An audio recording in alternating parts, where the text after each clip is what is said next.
أسارير وجه صبيح تسر أسارير وجه صبيح. اعوذ باللہ من الشیطان الرجیم. بسم اللہ الرحمن الرحیم. قولوا آمنا باللہ وما انزل الینا وما انزل الی ابراہیم واسماعیل واسحاق ویعقوب والاسباط وما اوتی موسیٰ وعیسیٰ وما اوتی النبیون من ربهم لا نفرق بین احد منہم ونحن له مسلمون. اب یہاں پر اللہ رب العالمین یہ کہہ رہے ہیں کہ اے مسلمانوں تم سب کہو، یعنی ہم سب سے مخاطب ہے کہ کہو کہ ہم ایمان لے آئے اللہ پر اور جو کچھ اس کی طرف نازل کیا گیا. وما انزل الینا، یعنی جو کچھ ہماری طرف نازل کیا گیا سے مراد قرآن شریف ہے، اور اسی طریقے سے وہ ساری حدیث قدسی ہیں جو اللہ کے نبی صلی اللہ علیہ وسلم پر نازل کی گئیں. وما انزل الی ابراہیم، اور جو کچھ نازل کیا گیا صحیفوں کی شکل میں ابراہیم علیہ السلام پر اور اسماعیل علیہ السلام اور اسحاق اور یعقوب اور ان کی اولادوں میں، یعنی ان کی اولادوں میں جتنی نبی گزرے ہیں. روایتوں میں آتا ہے کہ بنی اسرائیل میں 500 نبی گزرے، صرف بنی اسرائیل میں. تو اب یہاں پر والاسباط وما اوتی موسیٰ وعیسیٰ، اور جو کچھ عطا کیا گیا موسیٰ علیہ السلام کو تورات کی شکل میں اور عیسیٰ علیہ السلام کو انجیل کی شکل میں. وما اوتی النبیون من ربهم، اور دوسرے انبیاء بھی جو ان کے علاوہ ہیں ان پر بھی جو کچھ نازل کیا گیا، یعنی جو کچھ تعلیمات ان پر نازل کی گئیں یہ حق تھیں اور اللہ کی جانب سے تھیں تحریف سے پہلے، اور ہم اس سب پر ایمان لاتے ہیں. لا نفرق بین احد، اور کسی بھی نبیوں کے درمیان ہم کوئی تفرقہ نہیں کرتے، کوئی فرق نہیں کرتے، یا مطلب کسی کو خدا کا بیٹا بنا دیا، کسی کو خدا کی بیٹی بنا دی، یا کسی کو خدا کا برابر نعوذ باللہ شریک کھڑا کر دیا. یعنی اس قسم کی کوئی حرکت ہم نہیں پڑھتے. ہم سب کو برابر اللہ کے ایک نبی ہونے کا درجہ دیتے ہیں اور وہ حق پر تھے. اپنے اپنے دور میں اپنے اپنے قبیلے کے لیے یا اپنی قوم کے لیے یا اپنے زمانے تک کے لیے یا دوسرے نبی کے آنے تک کے لیے وہ نبیوں کا دین برحق تھا، وہ آسمانی شریعت تھی، ان کو کتاب یا صحیفے دیے گئے تھے، وہ تعلیمات حق تھے. پھر اس کے بعد جب دوسرا دین آیا تو پھر وہ دین پچھلا دین منسوخ ہو گیا، پھر نیا آنے والا دین ناسخ ہو گیا. اسی طریقے سے سلسلہ چلتا رہا یہاں تک کہ اللہ کے نبی علیہ السلام مبعوث ہوئے اور آخری نبی آئے، اور ہم ان پر بھی ایمان لاتے ہیں، سارے نبیوں پر ایمان لاتے ہوئے. اور ہمارا ایمان یہی ہے کہ وہ سارے دین حق پر تھے اور وہ سارے کے سارے اللہ کے بھیجے ہوئے نبی تھے.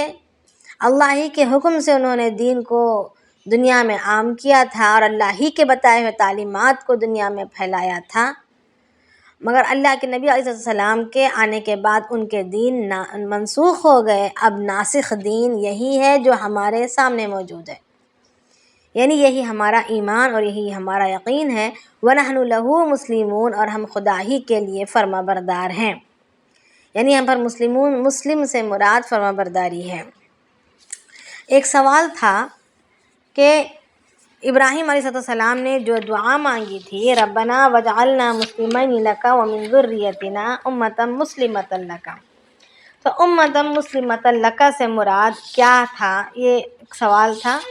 تو یہاں پر یہی کہا جا رہا ہے کہ اب یہاں پر جو مسلمین کا لفظ استعمال ہو رہا ہے مسلمین کا، یہ مسلمان ہونے کی وجہ سے نہیں، کیونکہ ابراہیم علیہ السلام اور اسماعیل علیہ السلام خود مسلمان ہی تھے.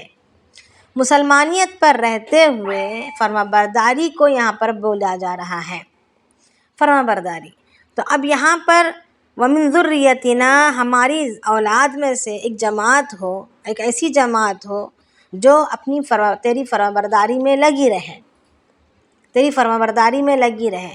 تو اب اللہ رب العالمین نے ان کی دعا قبول کی، اور اسماعیل علیہ السلام سے لے کر حضرت محمد مصطفیٰ صلی اللہ علیہ وسلم تک جو سلسلہ چلا وہ سلسلہ ملت ابراہیمی پر قائم رہا۔ اگرچہ کہ بت پرستی کے کچھ بو ان کے اندر آئی، مگر دلی کیفیت ان کا حضرت عبد المطلب کے بارے میں بھی آتا ہے کہ اللہ کے نبی علیہ السلام کے جو دادا تھے اور ان کے جو پردادا تھے، تو ان کے دلیں بھی جو ہے یہ اس بت پرستی سے بیزار تھے، اس بت پرستی سے بیزار تھے، اور وہ ملت ابراہیمی پر قائم رہنے کے دعوے دار تھے، اور ان کا مانگنا، ان کا متوجہ ہونا، ان کا ہر مشکل میں متوجہ ہونا، سب کچھ اللہ ہی کی جانب سے تھا۔ وہ کعبۃ اللہ کے معبود کو ماننے والے تھے۔ جیسے ابراہم بادشاہ نے چڑھائی کے لیے آیا ہاتھیوں کی فوج لے کر، ابراہم بادشاہ، تو انہوں نے کیا کیا، عبد المطلب نے کیا کیا، عبد المطلب نے کسی مورتیوں کی حفاظت یا کسی بتوں کی حفاظت کے پیچھے نہیں پڑے، بلکہ کعبۃ اللہ ہی کی حفاظت کی انہیں فکر تھی۔ اور ابرہہ بادشاہ کے پاس جب وہ گئے تو انہوں نے یوں ہی کہا کہ مجھے میرے اونٹوں کی فکر ہے، مجھے میرے اونٹ میرے حوالے کر دو۔ اور کعبۃ اللہ کا معاملہ تو اس نے کہا کہ تم تو اتنے بڑے سردار، جب میں نے تمہیں دیکھا تو میں خود مرعوب ہو گیا اور تخت پر سے نیچے اتر گیا، اپنے ساتھ بٹھا لیا، اتنا مرعوب ہو گیا تمہاری جسامت، تمہاری قد و قامت، تمہارا حلیہ، تمہارا انداز دیکھ کر۔ مگر جب تم سے میں بات کرنے لگا تو پھر تمہاری قیمت بالکل ہی مجھ سے گر گئی، کیونکہ تم ایک معمولی اونٹوں کی بات کر رہے ہو، جبکہ کعبۃ اللہ جو تمہارا مقدس مکان ہے، مقدس یہ عمارت ہے، جو تمہارا اللہ کا گھر ہے، اس کی تمہیں کوئی فکر نہیں۔ تو اس کے جواب میں انہوں نے یہی کہا تھا کہ جس کا گھر ہے وہ اس کی حفاظت وہ خود اچھی طریقے سے کرنا جانتا ہے، وہ اپنے گھر کی حفاظت وہ خود کر لے گا، میں ان اونٹوں کا مالک ہوں، تو میں ان اونٹوں کی حفاظت کی ذمہ داری میری ہے، اور جس گھر کو تو نے ڈھانے کا ارادہ کر کے آیا ہے، اس گھر کا مالک وہ ایک ذات ہے، وہ خود کر لے گی۔ یعنی اللہ پر ان کا اتنا ایمان تھا۔ پھر اس کے بعد یہ وہاں سے اپنے اونٹوں کو لیے ہوئے آئے، اور آ کر کعبۃ اللہ کے دروازے کے آنکڑوں کو پکڑ کر اللہ رب العالمین کے سامنے خوب گڑگڑایا، جبکہ 360 بتیں موجود تھے کعبۃ اللہ کے اندر، مگر انہوں نے متوجہ ہوئے اللہ رب العالمین سے، کعبۃ اللہ کے رب سے، اور خوب گڑگڑائے اور کہا کہ اے اللہ، ہم مجبور ہیں، ہم کمزور ہیں، ہمارے بس سے باہر کی بات ہے ان لوگوں سے لڑنا، اے اللہ تو تیرے گھر کی حفاظت فرما لے۔ تو اللہ کے حوالے کیا، یعنی ان کا دلی رجحان، ان کی دلی کیفیت، ان کا مانگنا، ان کا متوجہ ہونا، سب کچھ اللہ ہی کی طرف تھا۔ یہ تو دلی بات تھی۔ اب رہی دوسری عملی باتیں، جیسے زنا یا شراب خوری یا دھوکہ دری یا چوری، کسی قسم کے گناہ، یہ پوری نسل اسماعیل علیہ السلام سے لے کر اللہ کے نبی علیہ السلام کے آنے تک میں کسی نے نہیں کی ہے، کوئی شریعت کے خلاف عمل ان لوگوں سے صادر نہیں ہوا ہے، یہ بالکل پاک باز رہے۔ یہی وجہ تھی کہ اگر یہ لوگ اپنے کپڑے دیتے کسی اور کو تو اس سے وہ لوگ عبادت کعبۃ اللہ کا طواف کر سکتے تھے دوسرے لوگ، اگر یہ لوگ کپڑے نہ دیتے تو پھر کعبۃ اللہ کا طواف وہ لوگ دیگر دنیا کے لوگ مادرزاد ننگے ہو کر کرنا پڑتا تھا۔ تو کہنے کا مقصد یہ ہے کہ اللہ رب العالمین نے ان کی دعا کو قبول فرمائی، اور اس دعا کا نتیجہ آخر تک نظر آتا رہا، اور اس کے بعد اللہ کے نبی علیہ السلام مبعوث ہوئے۔ پھر اللہ کے نبی علیہ السلام کے بعد کا مقام، بعد کے حالات تو ہمارے سامنے موجود ہیں۔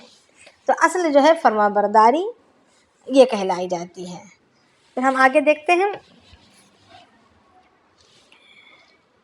آیت نمبر 138 سے 137 سے، فَإِنْ آمَنُوا بِمِثْلِ مَا آمَنْتُمْ بِهِ، اگر وہ تم جیسا ایمان لے آئیں اب یہاں پر اوپر کیا کہا جا رہا ہے، اوپر کی آیت میں، کہ ہم اسی کے لیے مسلمان ہوتے ہیں، ہم کسی نبی میں ہم تفرقہ یعنی فرق نہیں کرتے، اور ہم اللہ ہی کے لیے فرما بردار ہیں، یعنی اللہ نے کسی نبی کی ماننے کو کہا تو مان رہے ہیں، اور کسی نبی کی ماننا چھوڑ کر دوسرے نئے آنے والے نبی کی ماننے کی تعلیم دی تو اس کی مان رہے ہیں۔ اب دراصل ہمارا ماننا نبیوں کا یعنی کسی مخلوق کے تابع ہو کر نہیں ہے، بلکہ خالق کے تابع ہو کر ہے۔ جب خالق نے ماننے کو کہا تو مان رہے ہیں، جب خالق نے ماننے سے ہٹ کر دوسرے نبی کو ماننے کو کہا تو دوسرے نبی کو مان رہے ہیں۔ کسی دین کو خالق نے منسوخ قرار دیا تو ہم اس کو منسوخ سمجھتے ہوئے اس کو چھوڑ رہے ہیں، اور کسی دین کو خالق نے ناسخ بنا دیا تو اس کو ہم ناسخ سمجھتے ہوئے اس پر چل رہے ہیں۔ یہ کہنے کا مقصد ہے۔ اب آگے اللہ رب العالمین فرما رہے ہیں کہ اگر یہ لوگ یعنی کون، یہود اور نصارہ اور اسی طریقے سے مشرکین مکہ جو بھی ہوں، فَإِنْ آمَنُوا اگر وہ ایمان لے آئیں، بِمِثْلِ مَا آمَنْتُمْ اسی ایمان کی طرح جیسے تمہارا ایمان ہے، اسی ایمان کے مثل جس پر جیسے تم ایمان لائے ہو، تم ایمان لائے ہو سے مراد اللہ کے نبی علیہ السلام کی ذات مبارکہ اور صحابہ کرام رضی اللہ عنہم کی جماعت جو ان کے ارد گرد ان کے ساتھ ان کی تربیت میں موجود ہے، اس وقت موجود تھی، تو ان کی طرف مخاطب ہو کر کہہ رہا ہے کہ فَإِنْ آمَنُوا اگر یہ لوگ ایمان لائے، بِمِثْلِ مَا آمَنْتُمْ اسی طرح جیسے تم ایمان لائے ہو، فَقَدِ اهْتَدَوْا تو تحقیق کے لوگ ہدایت پا جائیں گے، یہ بھی ہدایت یافتہ کہلانے کے قابل ہوں گے۔ وَإِنْ تَوَلَّوْا اور اگر تم نے منہ موڑ لیا، روگردانی کی، اگر انہوں نے منہ موڑ لیا اور روگردانی کی یعنی ایمان نہیں لائے، جیسے اسی انداز پر جیسے کہ اللہ کے نبی اور صحابہ نے ایمان لائے ہیں، تو فَإِنَّمَا هُمْ فِي شِقَاقٍ صرف و صرف وہ اپنی ضد پر ہیں، ضد میں اڑے رہنے کی وجہ سے ہے۔ فَسَيَكْفِيكَهُمُ اللَّهُ تو اللہ تعالیٰ ان کے لیے کافی ہوگا، یعنی آپ دل آزاری نہ کریں، آپ دل چھوٹا نہ کریں، یہ ان کی ضد کی وجہ سے اگر وہ آپ ایمان نہ لائیں اور اپنی ہٹ دھرمی میں رہیں اور فتنہ فساد میں لگے رہیں یا خدا کی نافرمانیوں میں لگے رہیں، ایمان کے بغیر جو بھی عمل کریں گے خدا تعالیٰ کی نافرمانی اور اس کی بغاوت ہی میں ہوگا، تو اللہ تعالیٰ فرما رہے ہیں فَسَيَكْفِيكَهُمُ اللَّهُ کہ اللہ تعالیٰ ان کے لیے کافی ہے، یعنی اللہ تعالیٰ ان سے نمٹ لیں گے، آپ بے فکر رہیں۔ دعوت کا دینا آپ کا کام تھا، محنت کا کرنا آپ کا کام تھا، اگر وہ ایمان لاتے تو فقد اہتدوا تو ہدایت پر آ جاتے، ہدایت پا جاتے، کامیاب ہو جاتے، نجات پا لیتے۔ اگر انہوں نے ایمان نہیں لایا اپنی ضد اور ہٹ دھرمی کی وجہ سے تو اللہ تعالیٰ ان کے لیے کافی ہیں، وہ اچھی طریقے سے نمٹ لیں گے۔ وَهُوَ السَّمِيعُ الْعَلِيمُ اور وہ ایسی ذات ہے کہ اپنے شان کے مطابق سننے والی اور جاننے والی ہے۔ سننے کے ساتھ جاننے کو بھی لائے ہیں، یعنی سننا ایک الگ چیز ہے اور جاننا ایک الگ چیز ہے۔ ہم بہت ساری باتیں سن لیتے ہیں، فلانے جگہ پر ایسا ہے، فلانا ویسا ہے، کسی کی بھی بولی ہوئی بات، مگر وہ صحیح ہے، وہ سچی بات ہے یا وہ جھوٹ ہے، اس کو ہم نہیں جانتے، ہے نا۔ سننا ایک الگ ہے، جاننا ایک الگ چیز ہے۔ ہر سنی ہوئی بات سچ نہیں ہوتی، ہے نا، ہر سنی ہوئی بات جھوٹ بھی نہیں ہوتی، اس کے لیے مستقل بذات خود اس پر یقین کرنے کے لیے ایک الگ طریقے سے اس کی چھان بین کرنی ہوگی، اس کو جاننا ہوگا۔ تو اللہ رب العالمین کی ذات صرف سننے والے نہیں، اعمال کو، دلوں کے حال کو، ظاہری اعمال کو اور دلوں کی کیفیات کو صرف سننے والے نہیں بلکہ جاننے والے بھی ہیں۔ صبغۃ اللہ، اللہ تعالیٰ کا رنگ کیا ہی عمدہ رنگ ہے۔ ومن احسن من اللہ صبغہ، اور اس سے اللہ کے رنگ سے اچھا رنگ کس کا ہو سکتا ہے؟ اللہ کے رنگ سے کس کا رنگ اچھا ہو سکتا ہے؟ وَنَحْنُ لَهُ عَابِدُونَ اور ہم اسی کے لیے فرما بردار ہیں، یا اسی کے سامنے عاجزی کرنے والے، یا بندگی کرنے والے، یا غلامی اختیار کرنے والے ہیں۔ اب یہاں پر صبغۃ اللہ، پیچھے اللہ رب العالمین نے ملت ابراہیم حنیفہ ملت ابراہیمی کا رٹ لگائے ہوئے تھے کہ ابراہیم علیہ السلام کی ملت کیا ہے، کچھ خصائل کا نام ہے، کچھ خصائل ہیں اس کے اندر، کچھ تعلیمات ہیں، کچھ کرنے کی باتیں ہیں، کچھ بچنے کی باتیں ہیں، ہم جیسے پیچھے پڑھ چکے ہیں۔ تو اب یہاں پر اللہ رب العالمین نے یہ بتلا رہے ہیں کہ رنگ، اللہ تعالیٰ کا رنگ، اللہ تعالیٰ کے رنگ سے بہتر کس کا رنگ ہو سکتا ہے؟ وَنَحْنُ لَهُ عَابِدُونَ، اور ہم اسی کے لیے عبادت کرنے والے ہیں۔ تو اب یہاں پر یہودیوں کے، نصارہ کے پاس یہ تھا کہ کچھ رنگین پانی ہوتا، جب بچہ پیدا ہوتا تو اس میں رنگین پانی سے ڈبو کر اٹھاتے تھے، رنگین پانی میں ڈبو کر اٹھایا کرتے تھے۔ یہ اس بچے کی طہارت تھی کہ وہ بچہ جو ہے نصرانیت میں پورا ہو گیا، اتر گیا اس پانی میں اس کو غسل کروانے سے، اور یہ ان کے مذہب کا رنگ سمجھا جاتا تھا، اور یہ ان کے لیے نجاست سے صفائی ہو جاتی تھی، نجاست سے پاکی ہو گئی، وہ پاک ہو گیا، یعنی ختنہ کے بجائے رنگین پانی سے۔ حالانکہ اب دین ابراہیمی میں کیا ہے، ختنہ کرنے کی تعلیم دی گئی ہے تاکہ بندہ نجاست سے پاک اور صاف رہے۔ جب جلد کاٹ کر الگ کر دیا جاتا ہے تو پھر وہاں پر گندگی رکتی نہیں ہے، صفائی اور ستھرائی آسانی سے ہو جاتی ہے۔ تو یہ اصل نجاست تو یہ ہے، مگر یہ ان لوگوں کا یہ تھا کہ رنگین پانی میں ڈبو کر اٹھا دیتے تھے اور اس کو طہارت سمجھتے تھے اور اس کو پاک۔ اب یہ کامیاب انسان، تو اللہ رب العالمین نے ان ساری باتوں کی رد کرتے ہوئے یوں فرما رہے ہیں کہ اصل میں رنگ کا کام کیا ہوتا ہے، وہ چڑھ جاتا ہے، اور رنگ ایک ایسی چیز ہے جو دکھنے میں آ جاتی ہے، آنکھوں کو دکھنے میں آتی ہے۔ رنگ کسی باطنی چیز کا نام نہیں ہے، رنگ کوئی ایسی چیز کا نام نہیں ہے جو دھلنے کے بعد اتر جائے۔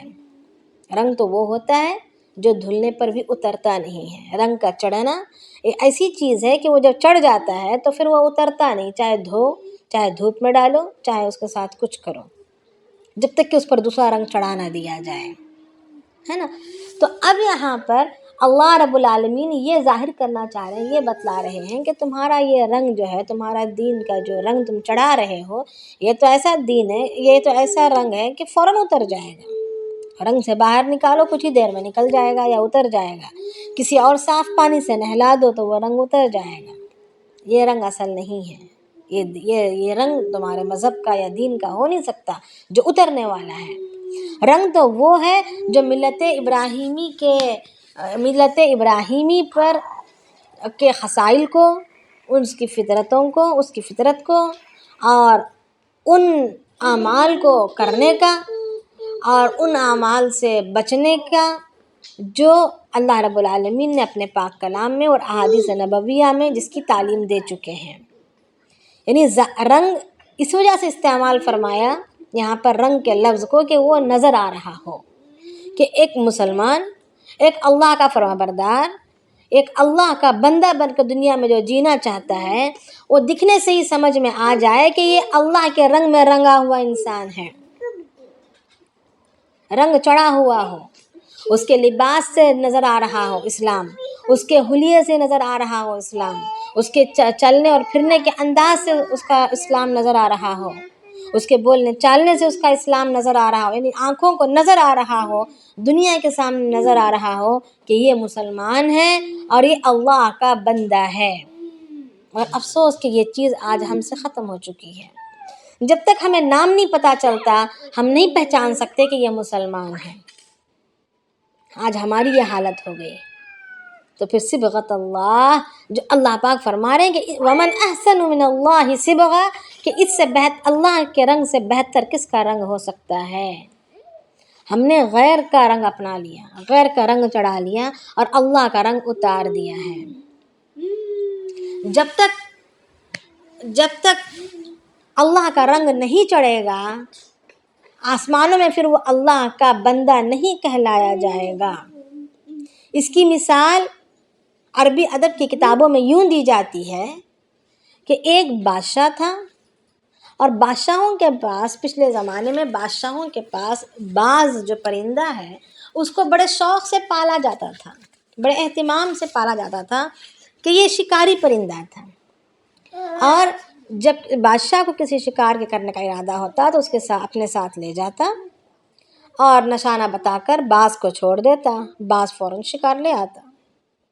اس کا بھاری بھرکم جسم، اس کے بڑے بڑے پنجے، اس کے بڑے بڑے ناخن، اس کی یہ آن بان شان اس کے شکار مددگار رہتی، اور یہ بادشاہ کا شاہی پرند کہلاتا. ہمیشہ بادشاہ کے محل کے اندر اس کا خاص، اس کی دیکھ بھال، اس کا پورا خیال، اس کا ایک الگ ہی درجہ، ایک رتبہ. اب ایک دفعہ کا واقعہ ہے کہ کوئی بادشاہ شکار کے لیے نکلا اور وہ اپنے باز کے ساتھ نکلا. اب باز جو ہے، ایک دفعے کا واقعہ ہے کہ وہ باز راستہ بھٹک کر بادشاہ کے قافلے سے الگ ہو گیا اور راستہ بھٹک کر کسی وجہ سے کسی بڑھیا کے جھوپڑی میں پہنچ گیا. بڑھیا نے دیکھا کہ بڑا خوبصورت پرندہ ہے، بڑا قد و قامت والا، بڑا عمدہ ہے، مگر اس بڑھیا نے باز کو پہچاننے سے اپنی جہالت کی وجہ سے باز کی صلاحیت کو، باز کی قابلیت کو، باز کے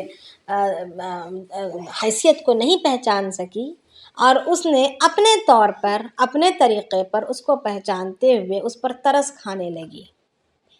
کہنے لگی کس ظالم نے تجھے پالا ہے، تیرے پر اتنے بڑے بڑے ہو گئے ہیں، تیرے ناخن اتنے بڑے بڑے ہو گئے ہیں، تیرا بالکل خیال رکھا نہیں گیا ہے. یہ کہتے ہوئے اس نے اس کے سب سے پہلے ناخن کاٹے، پھر اس کے پر کاٹے، اس کا حلیہ بدل دیا. بادشاہ یہاں پر پریشان کہ باز کہاں چلا گیا. ہر طرف اس نے اپنے خدام دوڑائے اور اس کو ڈھونڈنے اور تلاشنے کو لگوایا. تو جب ملک بھر میں جب تلاشا تو کسی بڑھیا کی جھوپڑی میں یہ باز پر کٹے ہوئے اور ناخنیں کٹے ہوئے، حلیہ بگڑا ہوا پایا. مگر بادشاہ کا شاہی حکم تھا تو اس کو لے گئے بادشاہ کے دربار میں اور لے جا کر پیش کیا. تو بادشاہ دیکھ کر پریشان، اور بادشاہ کہنے لگا کہ یہ تو اب ہمارے کام کا نہیں رہا، اس کو اٹھا کر جنگل میں چھوڑ دو، اب یہ ہمارے کام کا نہیں رہا. تو اس کو محل سے نکال دیا گیا. تو یہاں پر علماء ادب یہی کہتے ہیں کہ جب ہم جو ہے اپنے آپ کو غیروں کے حوالے کر دیے اور غیروں کے قریب لے گئے، ان کو پسند کرنے لگے، ان کے قریب گئے، تو انہوں نے ہمیں دیکھ کر ہمارے حلیے پر ترس کھایا اور ہماری داڑھی کٹوا دی، ہمارے کپڑے اتروا دیے اور اپنے انداز میں ہمیں ڈھال لیا، ہم پر ترس کھاتے ہوئے. جب اللہ کا رنگ جب اتر گیا، وہ فطرت اور وہ طریقے اور وہ خصائل ہماری زندگیوں سے نکل گئے، تو پھر اللہ رب العالمین کی دربار سے بندہ نامراد ہو گیا. پھر وہ قبولیت، وہ درجے ہمارے ہاتھوں سے نکل گئے اور اللہ رب العالمین کی دربار سے ہمارے ختم ہو گئے.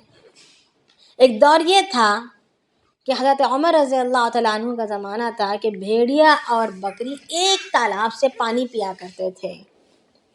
عدل و انصاف کا زمانہ یہاں تک تھا، ایک دبدبہ یہاں تک تھا کہ کسی موذی جانور کو بھی اپنا شکار کرنے سے وہ ڈرتا تھا. حالانکہ حکومت انسانوں پر تھی، مگر ڈرتے جنات بھی تھے، ڈرتے جانور بھی تھے. اور پوری دنیا بھر میں یہ معاملہ تھا. یہ نہیں کہ عمر رضی اللہ تعالیٰ عنہ جس کے سامنے ہیں وہی ڈر رہا ہے، وہی کانپ رہا ہے، نہیں، یہ بات نہیں تھی. شیطان بھی ڈرا کرتا تھا. اللہ کے نبی علیہ السلام فرماتے ہیں کہ عمر سے تو شیطان بھی ڈرتا ہے. تو یہ تقوی کی انتہا تھی، یہ بات تقوی سے پیدا ہوئی تھی. تو یہ ایمان اور ہر ان کا نیا دن ایک نئی حکومت کو فتح کرنے کی خوشخبری لاتا تھا. اسلامی مملکت کو جتنا زیادہ حضرت عمر رضی اللہ تعالیٰ عنہ کے زمانے میں فائدہ پہنچا، اس سے زیادہ کبھی اور نہیں پہنچا. جیل خانے انہوں نے بنائے، انہوں نے پولیس چوکیاں انہوں نے بنائی، پوسٹل نظام انہوں نے بنایا، میلنگ کا پوسٹل نظام انہوں نے بنایا کہ جگہ جگہ یہ پوسٹ کی چوکیاں بنا دی اور وہاں پر گھوڑے رکھ دیے. اب اور ہر علاقے میں ایک ایک پوسٹ مین کو، ایک ایک ڈاکیا کو مقرر کر دیا کہ وہ ڈاکیا اپنی منزل سے خطوط کو لے کر نکلتا اور قریبی تقریباً 3 میل کے یا 3 میل کے کچھ فاصلے پر ایک چوکی ہوتی، وہاں تک جاتا اور وہاں پر وہ خطوط کو چھوڑ دیتا، پھر اپنا وہ گھوڑا چھوڑ کر دوسرا گھوڑا لے کر واپس آ جاتا. پھر اس مقام کا ڈاکیا وہاں سے گھوڑے کو لیتا اور ان خطوط کو لیتا اور جس علاقے کے یہ جمع ہوئے ہیں پھر اس علاقے تک کے، اس علاقے کی طرف کی چوکی کی طرف نکلتا. یعنی اس طریقے سے میلنگ سسٹم انہوں نے شروع کیا، پوسٹل سسٹم شروع کیا. یعنی یہ بات نہیں کہ آج ہم نے ہی بہت بڑا تکا مار لیا ہے، نہیں، یہ تو صحابہ نے یہ کام کر دکھلائے ہیں. انہوں نے باقاعدہ حکومتیں کی ہیں اور ہم سے بہتر انداز میں حکومتیں کی ہیں. ان کی حکومتوں میں رشوت نہیں تھی، ان کی دور خلافت میں چوریاں آج کی طرح سے جرائم نہیں تھے. جرم ہوا کرتے تھے، ایک آدھ ہوا کرتے تھے، مگر اس کا دروازہ اسلامی طور و طریقوں کے لحاظ سے اس کا دروازہ بند کر دیا جاتا تھا. مگر آج ہم نے انسانیت کے نام پر ہم نے اسلامی شریعت کے طور و طریقوں کو چھوڑ دیا اور انسانیت کا ڈنگا بچانے لگے، تو نتیجہ یہ نکلا کہ بے دینی اتنی پھیل گئی کہ انسانیت آج محفوظ نہیں رہی. نہ انسانیت محفوظ ہے دنیا کی، نہ تہذیب محفوظ ہے کوئی چیز، نہ ہمارا دین محفوظ ہے، نہ ہمارے اخلاق محفوظ ہے، کوئی چیز آج محفوظ نہیں رہی. ہر چیز کی بربادی کا ذریعہ ہم بن گئے. وجہ کیا بنا کہ ہم نے اپنے آپ کو دین اسلام سے دور کر دیا. وہ اللہ کا جو رنگ ہمیں چڑھا لینا تھا اس کو ہم نے چڑھایا نہیں. ہم نے نئے نئے دور و طریقوں کو، غیروں کے طور و طریقوں میں ہم نے ترقی سمجھی، کامیابی سمجھی. ترقی اور کامیابی دراصل اس میں تھی نہیں. جیسے عمر رضی اللہ تعالیٰ عنہ نے بیت المقدس کے فتح کے وقت کہا تھا کہ ہم ذلیل ترین قوم تھے. صحابہ کے درمیان انہوں نے خطبہ یہی دیا، عمدہ لباس پہنا، گھوڑے کی سواری اختیار کی. جب گھوڑا اٹک مٹک کر چلنے لگا اور ان کے دل میں تبدیلی، اچھا لباس پہننے کی وجہ سے ان کے دل میں انہوں نے اپنی ایک تبدیلی محسوس کی، تو اس کے نتیجے میں عمر رضی اللہ تعالیٰ عنہ نے فوراً اپنا جبہ بدلا. کہا کہ میرا پیون والا استر والا جبہ لے آؤ اور میرا وہ اونٹ لے آؤ جو خرامہ خرامہ کر کے چل رہا ہو، اور واپس دیتے ہوئے اپنے لباس کو، پرانے اپنے لباس کو پہنتے ہوئے کہا کہ ہم ذلیل ترین قوم تھے، اللہ نے ہمیں اس دین اسلام کے ذریعے سے عزت بخشی. اگر ہم دوبارہ اس عزت کو اور اس کامیابی کو غیروں کے طریقوں میں اگر تلاشنا چاہیں گے، اونچے محلات میں، اونچی سواریوں میں، اچھے سے اچھے لباسوں میں، اچھی سے اچھی غذاؤں میں اگر ہم تلاشنے لگیں گے تو دوبارہ ہم ذلیل و رسوا ہو جائیں گے. تو آج یہی ہو گیا کہ انسان اونچی اونچی گاڑیوں میں، اونچے اونچے مکانات میں، اونچی اونچی کرسیوں میں عزتیں تلاش رہا ہے. اونچی کرسیاں، اونچی عمارتیں، اونچی گاڑیاں، یہ ضرورت ہے، مقصد نہیں ہے. یہ اس میں کامیابی نہیں ہے، یہ ضرورت کو بہترین طریقے پر پورا کرنے کا ایک ذریعہ ہے. اونچی سواری کا ہونا ضروری ہے، وقت بچے گا، ہماری محنت بچے گی. اونچے مقامات کا ہونا ضروری ہے، ہر چیز ضروری ہے، مگر اس لیے کہ یہ ہماری ضرورت ہے، اس لیے نہیں کہ یہ مقصد ہے، یہ کامیابی ہے، اس میں عزت ہے، اس میں شان و شوکت ہے، اس لیے نہیں، بلکہ یہ ہماری ضرورت ہے. اور مقصد اللہ رب العالمین کا دین، جس میں اللہ رب العالمین نے دنیا اور آخرت دونوں کی کامیابی رکھی ہے، اور اللہ رب العالمین اسی کو چاہتے ہیں ہم سے اور اسی کے خاطر ہمیں دنیا میں بھیجے ہیں. تو اگر کوئی روگردانی اختیار کرے اور اللہ رب العالمین کی نافرمانی کرے اور اپنے بندوں سے منہ موڑے، اپنے بندوں کی اپنی ضد اور عناد میں اپنے اللہ کے بندوں سے دشمنی مول لیں تو اللہ رب العالمین فرماتے ہیں وَإِن تَوَلَّوْا فَإِنَّمَا هُمْ فِي شِقَاقٍ فَسَيَكْفِيكَهُمُ اللَّهُ، اللہ تعالیٰ ان کے لیے کافی ہے، وہ نمٹ لے گا۔ پھر آگے اللہ رب العالمین یہی فرما رہے ہیں کہ کیسے اپنانا ہے، اللہ کے رنگ کو اپنانا ہے، اور اللہ کے رنگ سے بہتر کوئی رنگ نہیں ہو سکتا۔ وَنَحْنُ لَهُ عَابِدُونَ، اور ہم اسی کی طرف عبادت کرنے والے ہیں۔ آگے اللہ رب العالمین فرما رہے ہیں قُلْ تُحَاجُّونَنَا فِي اللَّهِ وَهُوَ رَبُّنَا وَرَبُّكُمْ، آپ کہہ دیجئے کیا یہ ہم سے جھگڑتے ہیں اللہ کے بارے میں؟ کیا یہ ہم سے جھگڑتے ہیں اللہ کے بارے میں؟ کیا یہ لوگ جھگڑ رہے ہیں؟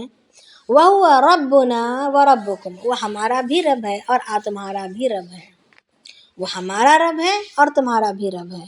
وَلَنَا أَعْمَالُنَا، اور ہمارے لیے ہمارے اعمال ہیں، ہمارا کیا ہوا ہمیں پھل ملے گا۔ وَلَكُمْ أَعْمَالُكُمْ، اور تمہارے لیے تمہارے اعمال ہیں، جو تم اعمال کرو گے وہ تم بھگتو گے۔ وَنَحْنُ لَهُ مُخْلِصُونَ، اور ہم اسی کے لیے خالص ہیں، یعنی ہم اللہ ہی کے لیے خالص ہیں، نہ ہمارے پاس اللہ کی ذات میں کوئی شریک نہیں ہے، وہ لا شریک ہے، وہ واحد ہے، وہ یکتا ہے، وہ سمیع اور بصیر ہے، وہ رازق ہے، وہ مجیب ہے، وہ وہاب ہے، یعنی دینے کے معاملے میں، ہماری سننے کے معاملے میں، ہمیں روزیاں پہنچانے کے معاملے میں، ہر معاملے میں وہ اللہ رب العالمین کی ذات ہی ہے، ہم کسی اور کی طرف متوجہ نہیں ہوتے، ہم خالص ہیں اللہ ہی کے لیے۔ تو یہ اللہ رب العالمین سکھلا رہے ہیں اپنے بندوں کو کہ یہ ہونا یہی چاہیے کہ وَنَحْنُ لَهُ مُخْلِصُونَ، ہم اسی کے لیے خالص ہیں، اپنے عقائد میں، اپنے اعمال میں، دونوں میں۔ ام تقولون ان ابراہیم و اسماعیل و اسحاق و یعقوب والاسباط کانوا ہودن او نصارا، کیا یہ لوگ کیا تم یہ کہتے ہو، اللہ تعالیٰ سوال کر رہے ہیں یہود و نصارہ سے، کیا تم یہ کہتے ہو کہ ابراہیم علیہ السلام اور اسماعیل اور اسحاق اور یعقوب اور ان کی اولادیں یہود تھے یا نصارہ تھے؟ اللہ تعالیٰ فرما رہے ہیں کیا یہ کہہ رہے ہو تم کہ وہ یہود تھے یا نصرانی تھے؟ قُلْ أَأَنْتُمْ أَعْلَمُ أَمِ اللَّهُ، اللہ کے نبی صلی اللہ علیہ وسلم سے فرما رہے ہیں کہ آپ ان سے سوال کرو کیا تم زیادہ جانتے ہو یا اللہ زیادہ جانتا ہے کہ وہ یہودی و نصرانی تھے یا مسلمان تھے؟ پوچھو ان سے کہ تم زیادہ جانتے ہو، بعد میں تحریفیں کر کے اپنی کتابوں کی، اپنی من مانی زندگی گزار کر تم زیادہ جانتے ہو تمہارے باپ داداؤں کو یا ہم زیادہ جانتے ہیں؟ وَمَنْ أَظْلَمُ مِمَّنْ كَتَمَ شَهَادَةً عِنْدَهُ مِنَ اللَّهِ، اللہ تعالیٰ فرما رہے ہیں کہ اس سے بڑا ظالم کون ہوگا جو چھپائے اللہ تعالیٰ ان باتوں کو جو اللہ تعالیٰ کے پاس ہے، یعنی جن باتوں کو اللہ تعالیٰ گواہ ہیں، تو ان باتوں کو چھپانا اس سے بڑا ظالم کون ہوگا، یعنی گنہگار کون ہوگا۔ وَمَا اللَّهُ بِغَافِلٍ عَمَّا تَعْمَلُونَ، اور اللہ تعالیٰ غافل نہیں ہے ان سارے کاموں سے جو تم کرتے ہو، یعنی تمہاری حرکتیں جاننے کے باوجود چھپانا اور اس کو ہیر پھیر کر کے پلٹ کر باتیں اپنی جانب سے بنا کر کبھی ان کو یہودی کہہ دینا، کبھی ان کو نصرانی کہنا، حالانکہ وہ جانتے ہیں کہ وہ ملت ابراہیمی یعنی ایک خدا کو ماننے والے تھے، انہوں نے بالکل شرک نہیں کیا ہے۔ تِلْکَ أُمَّةٌ قَدْ خَلَتْ لَهَا مَا كَسَبَتْ وَلَكُمْ مَا كَسَبْتُمْ، اللہ تعالیٰ فرمانے کہ یہ وہ امت ہے جو گزر چکی۔ کون؟ ابراہیم علیہ السلام، اسماعیل علیہ السلام اور اسحاق علیہ السلام اور یعقوب علیہ السلام اور ان کی اولاد جو فرمانبردار رہی، یہ امت ہے جو گزر چکی۔ لہا ما کسبت، ان کے لیے وہی رہا جو انہوں نے کمایا، اعمال کے اعتبار سے، دنیاوی کمائی نہیں بلکہ ایمان اور اعمال کے اعتبار سے جو انہوں نے کمایا۔ لہا ما کسبت وَلَكُمْ مَا كَسَبْتُمْ، اور تمہارے لیے وہی ہے جو تم کماؤ گے۔ وَلَا تُسْأَلُونَ عَمَّا كَانُوا يَعْمَلُونَ، اور تم سے ان کے اعمال اور تم سے ان کے اعمال کے بارے میں سوال نہیں کیا جائے گا، یعنی ان کے اعمال کا تمہیں کوئی حصہ نہیں مل سکتا، وہی ان کے اعمال کا انہی کو حصہ ملے گا اور تمہارے اعمال کا تمہیں حصہ ملے گا۔ ان کے اعمال کی نیکیوں میں، ان کی نیکیوں میں تمہارا کوئی، ان کی اولاد میں ہونے کی وجہ سے تمہیں کوئی اس کا حصہ نہیں مل سکتا۔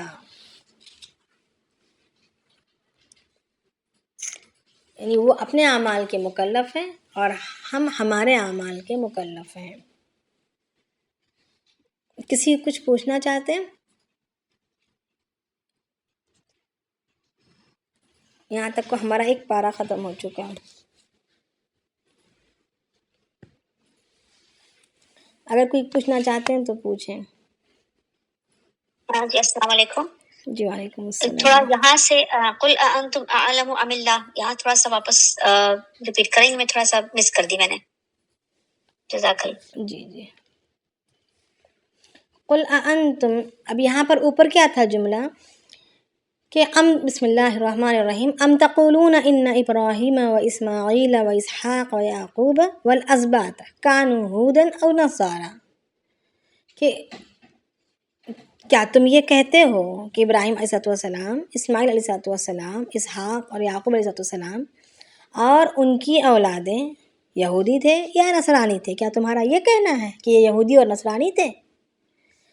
اب اللہ رب العالمین سوال کرتے ہوئے، اب اوپر سوال کرتے ہوئے، اب اللہ کے نبی علیہ السلام کو حکم دے رہے ہیں، خطاب کرے کہہ رہے ہیں کہ آپ کہہ دو انتم اعلم ام اللہ، کیا تم زیادہ جانتے ہو، ام یا اللہ، یعنی ام یہاں پر یا کے معنی میں آ رہا ہے، یا اللہ تعالیٰ زیادہ جانتا ہے، یعنی ان کے یہودی اور نصرانی ہونے کو تم زیادہ جانتے ہو یا اللہ زیادہ جانتا ہے کہ وہ کون تھے۔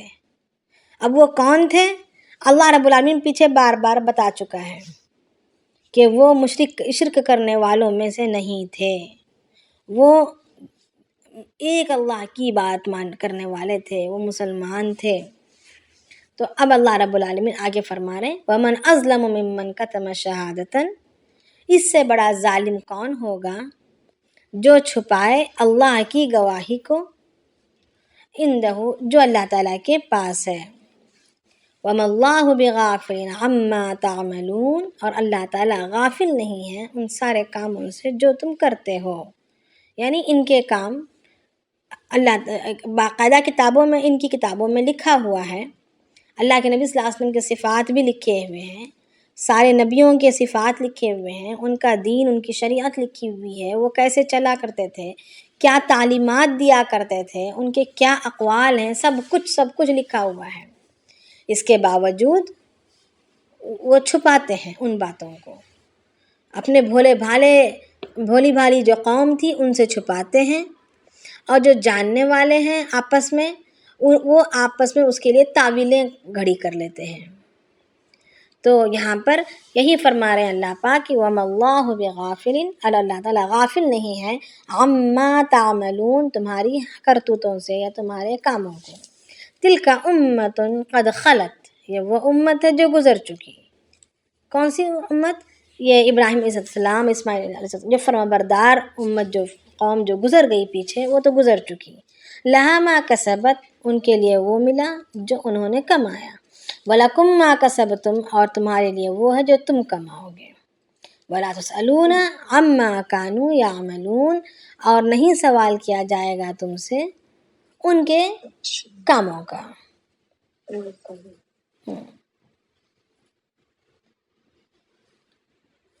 جزاک اللہ۔ جی،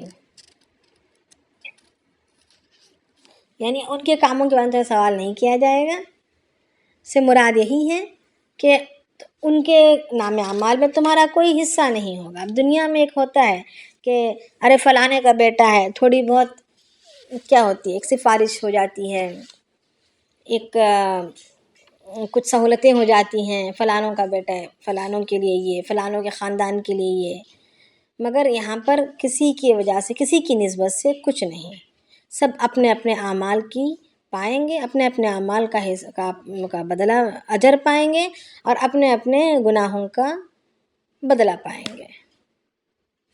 ہاں اب کچھ باتیں ایسی ہیں جو تعلیم کے لحاظ سے اس کا ایک درجہ رکھتے ہیں، جیسے اللہ رب العالمین نے فرمایا کہ خیر امت اخرجت للناس، تم بہترین امت ہو، کنتم امت اخرجت للناس، تم یہ وہ امت ہو جو لوگوں کے لیے نکالے گئے ہو، تأمرون بالمعروف وتنہون عن المنکر، تم بھلائی کی دعوت دیتے ہو اور برائی سے روکتے ہو۔ تو اب اس کے زمرے میں یہاں پر یہ آتا ہے کہ اگر کسی کے سامنے، کسی کی نظر کے سامنے، یعنی کسی کی زندگی میں اٹھنے بیٹھنے میں، چلنے پھرنے میں، آپس میں رہنے سہنے میں اگر کوئی نافرمان گزر گیا اور سامنے والا فرمانبردار تھا، تو اس کے بارے میں اس کو سوال کیا جائے گا کہ تمہارے سامنے اس نے اپنی زندگیاں بگاڑ کر چل رہا تھا، تم نے اس کو دعوت کیوں نہیں دی؟ کیونکہ ہمارا اللہ رب العالمین نے اس امت محمدیہ کو یہ ذمہ داری دی ہے کہ وہ دعوت دے، بھلائی کی دعوت دے، برائی سے روکے، اور یہ ہر انسان پر کوئی خاص جماعت نہیں، کوئی خاص قبیلہ اور خاندان نہیں، کوئی خاص عہدے والے نہیں، بلکہ ہر کسی کے لیے یہ چیز عام قرار دی گئی ہے۔ للناس کہا گیا، کنتم عام خطاب ہے۔ تو اب یہاں پر ہر کسی سے سوال کیا جائے گا۔ اگر کسی نے کسی کے لیے محنت کر لیا ہے، منا لیا ہے، اس کے ساتھ اس کے لیے مشقت جھیل لیا ہے، اس کی فکریں کر لیا ہے، پھر بھی اگر اس نے اپنی ضد اور عناد کی وجہ سے بے رخی اختیار کرے، نہ مانے، منہ موڑ لے، تو پھر اللہ رب العالمین فرماتے ہیں وَإِن تَوَلَّوْا فَإِنَّمَا هُمْ فِي شِقَاقٍ، اگر وہ منہ موڑ لے تو پھر وہ اپنی ضد و عناد کی وجہ سے ہے۔ فَسَيَكْفِيكَهُمُ اللَّهُ، تو ان سے نمٹنے کے لیے اللہ تعالیٰ کافی ہیں۔ اب آپ بے فکر ہو جائیں، اپنے آپ کو ہلاک میں ڈالنے کی ضرورت نہیں ہے، میں نہیں پکڑوں گا۔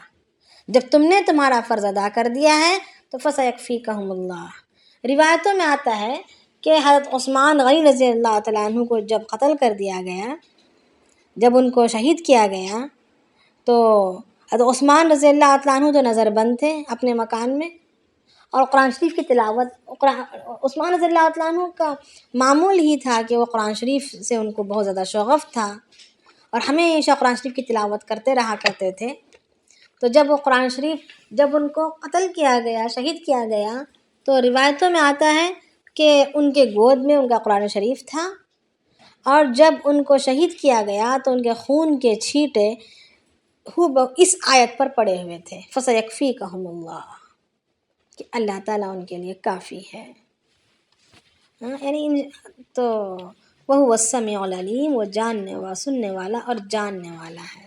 یعنی جب بندہ نافرمانی پر اتر ہی جاتا ہے تو اللہ تعالیٰ اس کے لیے کافی ہو جاتے ہیں، مگر ہماری ذمہ داری یہ ہے، ہمارا کام یہ ہے کہ ہم اپنی ذمہ داری اچھی طریقے سے نبھا لیں، پھر بقیہ کو اللہ کے حوالے چھوڑ دیں۔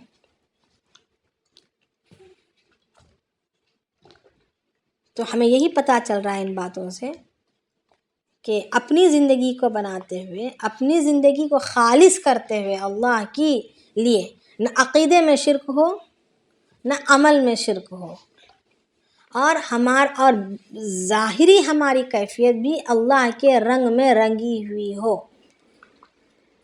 یہ یعنی نظر آ جانا چاہیے۔ رنگ سے مراد نظر آنے والی چیز، تو نظر آنا چاہیے، جیسے رنگ نظر آتا ہے ایسے ہی دین نظر آ رہا ہو، ان کے معاملات میں، ہماری معاملات میں، ہماری معاشرت میں، ہماری شادی بیاہوں میں، ہمارے جنازوں میں، ہمارے کفن دفن میں، ہمارے بچوں کی پیدائشوں میں، ہماری زندگی کے ہر موڑ میں دین نظر آ جائے، یہ ہے اللہ کا رنگ۔ اگر دین نظر نہیں آ رہا تو پھر سمجھ لیں کہ ہم نے اللہ کے رنگ میں ہم نے رنگا نہیں ہے، اور اللہ تعالیٰ چاہتے ہیں کہ بندہ اپنے رنگ میں رنگ جائے، اسی لیے اللہ تعالیٰ نے یہ بھی فرمایا کہ اللہ کے رنگ سے بہتر کس کا رنگ ہو سکتا ہے۔ تو یہ بات نہیں کہ اللہ تعالیٰ کالے ہیں، پیلے ہیں، گورے ہیں، سفید ہیں، ہرے ہیں، ایسا نہیں ہے، بلکہ اللہ تعالیٰ کے رنگ سے مراد اس کے احکامات، اس کے نبی کے طریقے، اس کی بتلائی ہوئی خصائل، اس کی ہمیں دی ہوئی فطرت، یہی چیزیں ہیں، اور یہ نظر آ جائے کہ یہ اللہ کا بندہ ہے، تو انشاءاللہ کوشش کریں کہ ہماری زندگی ہماری خود اپنی جسم کے لحاظ سے ہو، یا ہمارے گھر کے طور طریقوں کے لحاظ سے ہو، یا ہمارے بچوں کی پرورش کے لحاظ سے ہو، ہر چپے چپے میں، ہماری زندگی کی ہر قدم میں ہمیں اللہ کا رنگ نظر آ جانا چاہیے۔ تو میں جاننا چاہوں گی کہ کس کس کے کیا کیا عزائم ہیں، کیا ارادے ہیں آپ لوگوں کے، کچھ بتا سکتے ہیں کہ آپ نے ہمارے اس سورہ بقرہ کے ایک پارے کے پڑھنے نے ہمارے اندر کیا تبدیلیاں لے آئے، کیا ہمارے اندر احساسات جاگے، کچھ بتا سکتے ہیں جلدی سے 5 منٹ کے لیے؟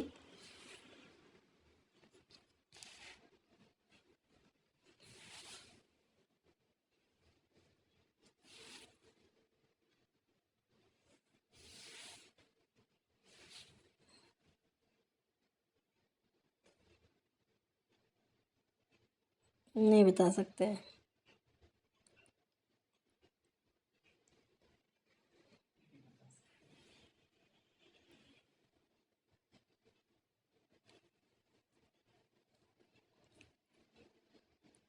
میرا سوال نہیں سمجھ آیا یا سوال مناسب نہیں لگ رہا؟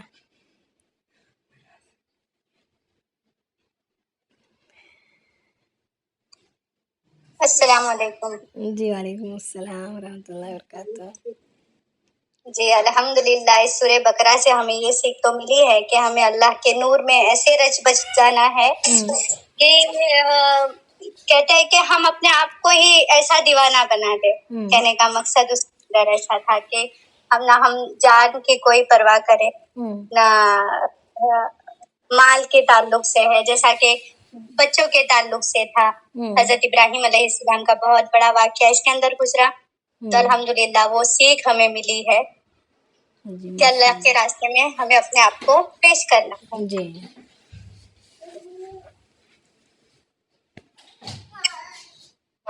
میرا ایک سوال ہے، جی آواز آ رہی ہے؟ آ رہی ہے، بتائیں۔ جی بچوں کے معاملے میں جیسے ایک فکر رہتی ہے، کیونکہ پہلے جو ہے ابھی بچے کافی بڑے بھی ہو گئے، تو ایک فکر رہتی ہے کہ نماز کے پابند نہیں ہے، تو کہتے ہیں مار کے ان کو نماز کے لیے کنائی میں ہماری پکڑ ہے، جیسے ہماری بھی پکڑ، تو اب بڑے ہو گئے تو مارنا تو مناسب نہیں ہے، تو مطلب ان لوگوں کو تربیت دینا ہے، جیسے کیسے ان لوگوں کو سیکھ دینی ہے، بس وہی ایک فکر ہے۔ تو یہ کہ نماز کی اہمیت ایک وقت مقرر کر کے، ابھی اتنے بھی مطلب ایک وقت گھر میں مقرر کر کے بیٹھیں لے کر بچوں کو، اگر بیٹھ کر جو ہے ان کو نماز کی اہمیت و فضیلت، نماز کے فضائل ان کو بتائیں، اس کے وعدے بتائیں، اس کی وعیدیں بتائیں، اور وقتاً فوقت، اور ایک تو ہے کہ دعائیں خوب کریں، اور پھر ہماری پکوان کے وقت بھی جو ہے خوب ذکر کا اہتمام ہو، ذکر کا اور دعاؤں کا، کہ اے اللہ میں جو پکا رہی ہوں، میں جو کھلا رہی ہوں، یہ منہ کے مزے کے نہیں، منہ کی لذت کے لیے نہیں ہے، بلکہ اللہ تو اس کو نور بنا دے اور ان کے دل کے اندر ہدایت کو داخل کر، اور کوشش یہ کرے کہ بچے باہر کے کھانے سے بچے اور آپ کے ہاتھ کا کھانا کھائیں جو آپ ذکر کے ساتھ بنائے ہوں گے، آپ دعاؤں کے ساتھ بنائے ہوں گے۔ باہر کے کھانوں سے بچانے کی کوشش کریں، اور بچوں کو جتنا ہو سکے اتنا اپنے سے قریب کریں، ان کے ساتھ ایک دوستانہ حیثیت سے ان کے ساتھ سلوک کریں۔ پھر آپ اپنی نمازوں کو وقت پر ادا کرتے ہوئے، اس کی اہمیت بیان کرتے ہوئے، ان کو آگاہ کرتے ہوئے نمازیں پڑھنا شروع کر دیں کہ دیکھو وقت ہو چکا، فوراً جلدی سے نماز پڑھ لیں گے ہم، چلو پہلے اس کو چھوڑ دو۔ اللہ تعالیٰ ہمارے کاموں کو جب مجتمع کر دیں گے، ہماری پراگندگی ختم ہو جائے گی، نماز اصل ہے۔ اس طریقے سے محبت سے، حکمت سے ان کو ترغیب دیتے رہیں اور دعائیں کرتے رہیں، انشاءاللہ اللہ پاک پھر یہ چیزیں ضرور رنگ لائیں گے۔ ایک وقت میں بیٹھ کر تعلیم کریں فضائل کی، کہ نماز کے فضائل کو ان کے سامنے پڑھیں، وعدوں کو پڑھیں، وعیدوں کو پڑھیں، 24 گھنٹے ان کو روک ٹوک کرنے نہیں جانا، سمجھ رہے نا؟ تو 24 گھنٹے روک ٹوک کرنے سے پھر وہ کیا ہو جائیں گے، ہم سے متنفر اور بیزار ہو جائیں گے، پھر ہم سے دوری اختیار کرنے کی کوشش کریں گے کہ اٹھے بیٹھے ٹوکتے رہتے ہیں.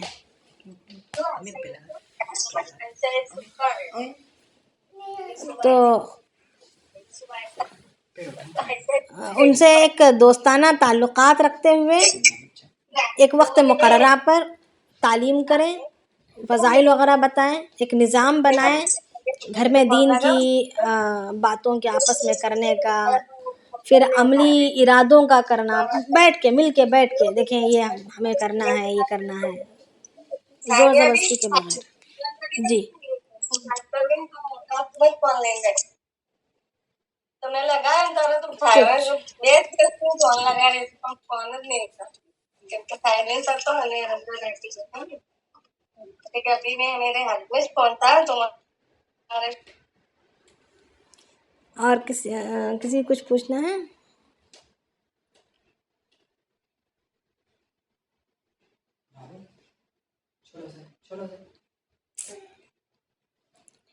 چلیں. سبحان اللہ بحمدی، سبحانک اللہم بحمدک، نشہد ان لا الہ الا انت، نستغفرک ونتوب الیک.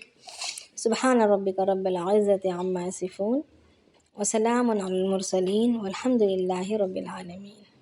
تقال العثار العظام به ويغدو الهوى ككبش ذبيح، بذكر الإله تطيب الحياة، تسر أسارير وجه صبيح، تسر أسارير وجه صبيح.